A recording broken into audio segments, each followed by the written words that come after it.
tell me that I'm never. Halo semua, salam sejahtera Malaysia. Tonton Bapak, terima kasih karena terus setia dan bersama di dalam channel ini. Baru-baru ini telah tular satu maklumat, yaitu gaji Menteri Besar, gaji Ketua Menteri yang lebih tinggi daripada gaji Perdana Menteri Datuk Seri Anwar Ibrahim. Tonton Bapak, mungkin ada yang beranggapan PMX mempunyai gaji yang lebih tinggi, menerima gaji yang lebih tinggi daripada mana-mana menteri besar di Malaysia dan juga ketua menteri serta Premier Sarawak. Namun saudara-saudara, hakikatnya PMX gaji Perdana Menteri lebih rendah daripada 6 MB dan juga ketua menteri termasuk Premier Sarawak. Jadi saudara-saudara, berkaitan dengan gaji bagi pemimpin-pemimpin tertinggi yang saya sebutkan sebentar tadi, berkaitan dengan gaji yang mereka perolehi, termasuk menteri besar daripada PAS, yaitu Menteri Besar Kelantan. Ini satu perkongsian daripada Harapan Daily bertarik 8 Ogos. Gaji MB Kelantan tinggi, tapi prestasi ekonomi terendah. Terbalik pula dengan Pulau Pinang. Adakah inilah yang dimaksudkan dengan bukan sekadar melihat berapa gaji yang diterima, tetapi dilihat daripada usaha seorang pemimpin ataupun menteri besar ataupun ketua menteri itu melakukan tugas di kawasan masing-masing.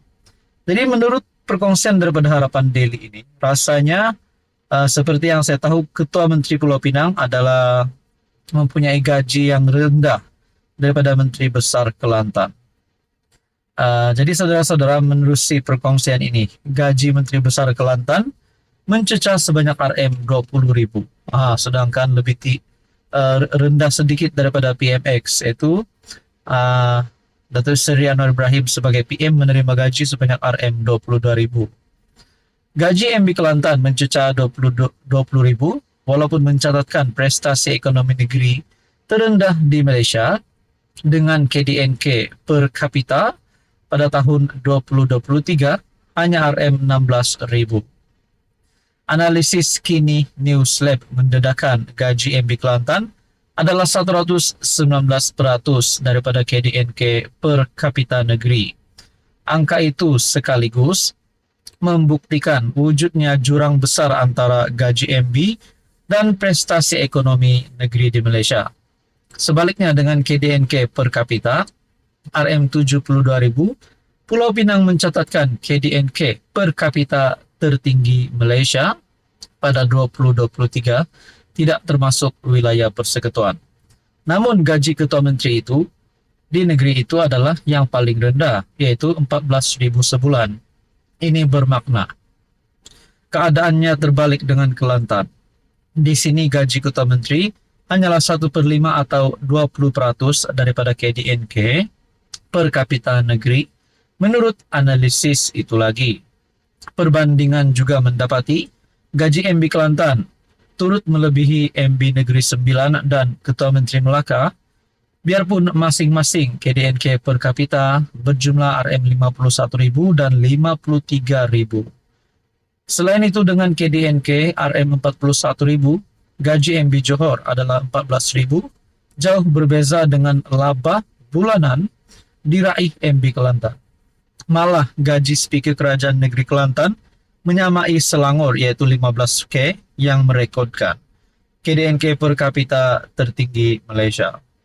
Saya makan turut mendapati gaji Speaker Kerajaan Negeri Kelantan melebihi Speaker Kerajaan Negeri Kedah, Terengganu dan Pahang, masing-masing RM14,000, Perak RM12,500, Pulau Pinang RM12,109, Melaka RM11,000, Negeri Sembilan RM10,000, Perlis RM10,000 dan Johor RM6,100.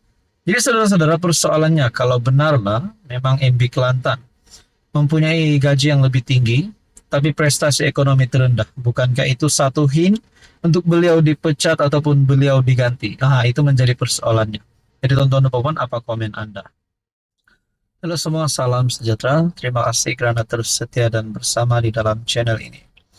Tonton Akhirnya Timbalan Ketua Polis Negara Ayub Han telah bersuara. Ini adalah berkaitan dengan rasuah yang berlaku di Malaysia. Saudara-saudara, sudah pasti rasuah ini tidak lari untuk kita dengar. Bahkan perkara ini ada yang sampai berkata bahwa rasuah ini sudah menjadi budaya bagi rakyat Malaysia. Jangankan ahli politik, namun rakyat Malaysia sendiri ada yang terlibat dengan rasuah. Di agensi besar, agensi kecil, dan di mana-mana sudah pasti kita pernah mendengar berkaitan dengan rasuah. Namun ini satu keputusan daripada Timbalan Ketua Polis Negara yang bagi saya pasti mengejutkan kepimpinan politik dan terutamanya kepada mereka yang sedang berhadapan dengan kes mahkamah berkaitan dengan rasuah. Pakat-pakat makan rasuah, kemudian pergi haji. Timbalan KPN tegur siapa? Timbalan Ketua Polis Negara Ayub Han berkata, rasuah kini menjadi musuh nombor satu negara.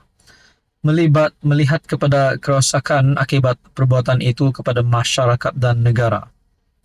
Menurut ucapan yang dimuat naik di akaun rasmi media sosialnya, Ayub Han berkata, pentingnya untuk semua pihak membantras rasuah dari peringkat atasan hingga ke bawah.